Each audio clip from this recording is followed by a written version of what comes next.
Right, so it really could mean more headaches on the road should a big storm hit, and anyone heading through some of these mountain passes should prepare as early as this weekend. I-90 heading towards Snoqualmie Pass looked nice and dry Friday afternoon, the only visible frost on the highest peaks of the mountains. But that snow is expected to coat major roadways as soon as this weekend, creating the first icy conditions of the season. We thought about it, especially with the weather forecast for this weekend. We were a little worried that we might have to stay the night in Seattle, but we're trying to beat the weather home. The Whitehurst family is traveling from Yakima to Seattle for a concert and stopped at this rest area in the pass.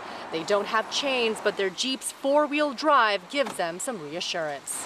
The Washington Department of Transportation wants drivers to start preparing now and warns weather-related road closures will be longer, plowing might be less frequent, and response times to crashes and other emergencies could be slower.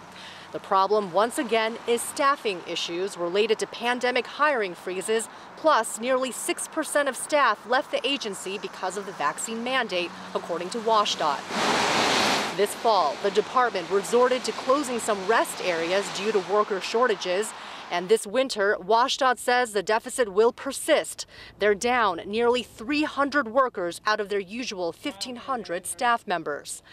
Rick Wright is traveling from Canada to Ellensburg. It's a long way, a long day of traveling today. It was indeed. For him, WSDOT's setbacks won't affect his plans. Well, we travel frequently. We're skiers and have four-wheel drive, so we generally just say, let's go. The Whitehursts, meanwhile, appreciate the early notice that things will look different on the roads this winter.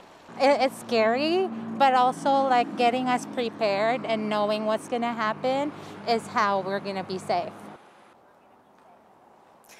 So it's definitely feeling frosty here right now at Snoqualmie Pass. As you can probably tell from my breath right now, WSDOT recommends that drivers keep things like tire chains, ice scrapers, some warm clothes, and maybe some bottled water, and of course a phone charger handy in your car just in case you run into any wintry road conditions.